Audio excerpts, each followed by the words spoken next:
mon modèle pour expérimenter le surnaturel.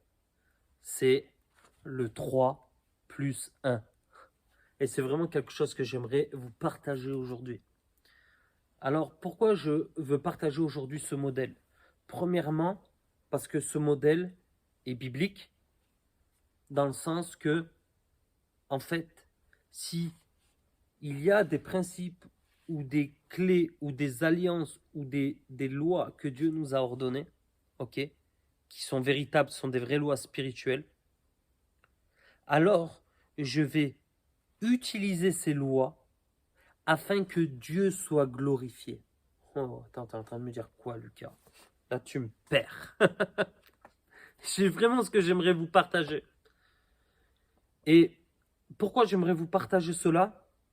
Parce que je fais des soirées où on va dans des endroits où on prêche l'évangile, on prie pour les malades, on voit vraiment un réveil spirituel, on voit des gens être guéris, des gens miraculés, recevoir des membres qui poussent, on voit des choses extraordinaires, on voit des gens donner leur vie à Jésus. Et en fait, ma question, la question que je me suis posée, c'est, Seigneur, est-ce qu'il y a une manière de faire? Et c'est important de se remettre en question dans notre manière d'être et dans notre manière de faire.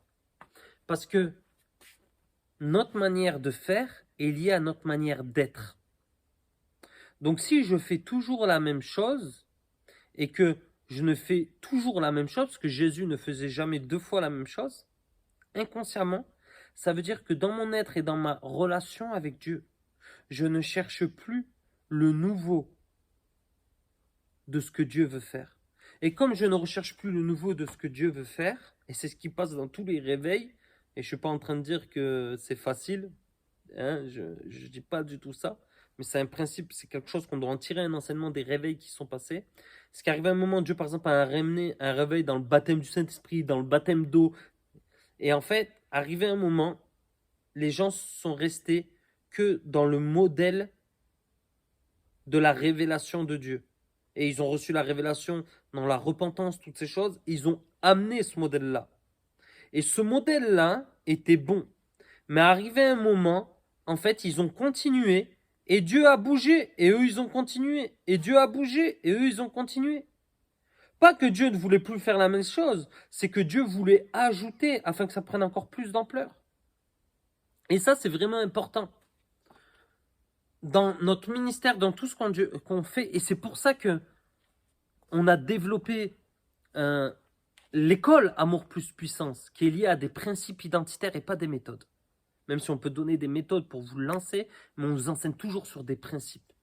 Pourquoi le principe, par exemple, de la prise de risque? Que tu sois nouveau ou que tu sois expérimenté, le principe va pour les deux. Repousser les limites de l'échec, ça va pour les deux. La vengeance selon Dieu, ça va pour les deux. Et ça va être quelque chose de très important.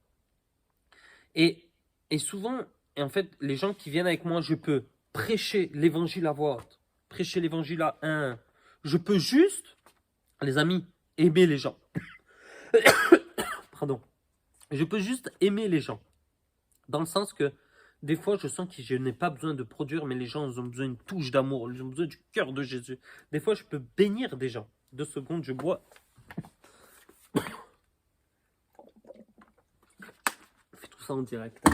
On va pas couper, hein. C'est perdre du temps et on n'a pas le temps. On a le temps d'avancer pour le royaume de Dieu. Et tantôt, je marche dans la guérison, l'obéissance, tantôt, je marche dans la parole de connaissance. Toujours, je marche dans la parole de connaissance. Mais ce que je veux dire, c'est que quand je sors dans la rue, je fais rarement 2 fois la même chose. Je peux faire des choses similaires, mais j'entends toujours le Saint-Esprit pour savoir comment lui veut bouger. Et en fait, le souci, c'est le suivant. J'ai un outil prédicateur de l'évangile. Je prêche, je prêche, je prêche, je prêche, je prêche, je prêche, je prêche. Dieu va m'amener quelque part, mais comme je n'ai pas créé un autre outil, Dieu m'utilise que dans un outil. Donc au début, je vais vous donner quelque chose de pratique. Au début, moi, je marchais que dans la guérison. Guérison, guérison, guérison, guérison, guérison. Alors, je peux rester dans la guérison. Je vois les gens qui ont un problème, je prie pour eux, physiquement. Arrivé un moment, je fais à Jésus, il faut que je marche plus loin. La parole de connaissance. Waouh. guérison, parole de connaissance. Guérison, parole de connaissance. Alors même moi j'avais la parole de connaissance, je fais, c'est bien de connaître le problème des gens, mais Seigneur, j'aimerais aller plus loin, dans leur bloodline, dans leur lignée de sang. Qu'est-ce qui s'est passé dans leur enfance, qui a créé qu'aujourd'hui ils en sont arrivés là. Je me suis créé un troisième outil. Puis arrivé un moment, j'avais 3 outils, et je fais, mais Seigneur, ça ne me suffit pas. Et j'ai créé la prédication de l'évangile. 1-1. Donc, j'ai créé la prédication de l'évangile. 1-1. Tiens, je prends un autre truc. 1-1. Puis, j'ai créé encore la prédication à voix haute. Puis, j'ai créé encore. Et arrivé un moment, qu'est-ce qui se passe? C'est que, Seigneur, utilise-moi. Et quand il m'utilise, je ne suis pas juste sur une branche, mais je suis sur plusieurs branches. Et à ce moment-là, je suis beaucoup plus productif. Et le Saint-Esprit peut m'amener plus loin. Pourquoi? Pourquoi? Parce que je me suis rendu dépendant du Saint-Esprit. Et je ne suis pas contenté de rester une personne, une manière de faire. Et ça, c'est le danger, mes amis. Tous les évangélistes, voilà. Quand on voit tous les évangélistes, la plupart sont tous les mêmes. Qu'est-ce qui te différencie? Si tu veux que Dieu t'utilise puissamment, c'est bien de prêcher. C'est bien. Mais qu'est-ce qui va amener quelque chose qu'une personne a et que l'autre n'a pas? C'est toujours la constante de se renouveler et de chercher la face de Jésus, de savoir comment il veut faire, comment on doit changer dans notre être. Et un modèle que j'aimerais vous partager avec vous, qui est un autre outil, c'est quand vous témoignez à des gens non convertis ou vous témoignez et prêchez dans l'église. Ça va être une chose importante. Pourquoi? C'est une des sessions, c'est le témoignage de Jésus, c'est l'esprit de la prophétie. Je raconte quand on témoigne, on libère un mouvement prophétique et je raconte des histoires dans cette école. C'est extraordinaire que par le témoignage. Et en fait, tant qu'on n'en prend pas conscience, on n'en voit pas le fruit. Et c'est vraiment, hein, en fait, parce que quand Dieu fait un témoignage, il veut le refaire à nouveau. Et je développe vraiment ça. Et comme on ne sait pas que Dieu veut le refaire à nouveau, quand nous sommes dans un endroit, en fait, par exemple l'église, on devrait utiliser les témoignages et dire, bah, par exemple, toi, t'as vécu quoi? Bah, j'ai vécu une personne qui a été guérie. Ou j'ai prié pour quelqu'un, il a été guéri. Ok, de quoi? Du genou droit. Donc, elle raconte son témoignage. Et je dis, y a-t-il une personne qui, dans la salle où les personnes non converties ont un problème du genou droit? Levez la main. Oui, moi. Allez, vas-y, toi, prie pour eux. Parce que ce que Dieu veut faire une fois, le témoignage, Dieu veut le refaire à nouveau. Et j'appelle ça le modèle, le 3+1. Je viens avec 3 témoignages. Récent, pas récent, selon ce que Dieu met dans mon cœur. On n'est pas là pour ramener du. Ok, je prends du temps, je fais cet esprit. Qu'est-ce qu'il y a dans ce lieu? Parce que comme j'ai été obéissant, j'ai porté du fruit, j'ai presque tous les témoignages de toutes les typologies, que ce soit genoux, dos, œil, oreille, tout quoi. Hein, et arrivé un moment, je dis, et ça devient, à force de le développer, de ton témoignage, tu vas voir, moi je fais toujours parler mes témoignages. C'est vraiment un principe.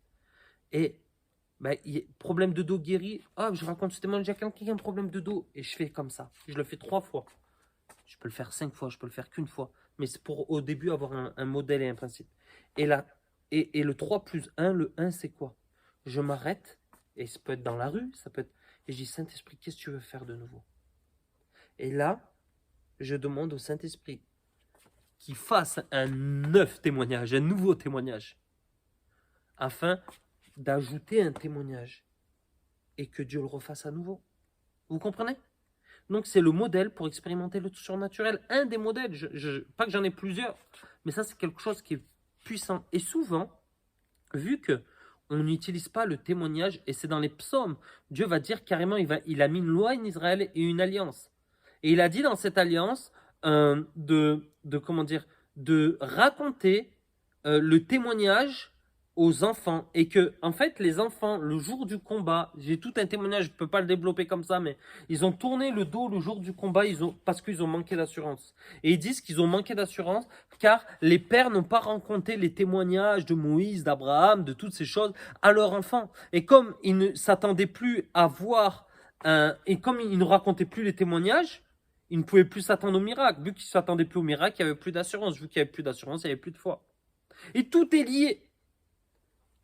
Donc, restaure ça dans ta vie quotidienne, restaure ça dans ton église locale et restaure ça là où tu es. Et deviens cette restauration, deviens cette réconciliation pour le monde et pour l'église. Sois béni.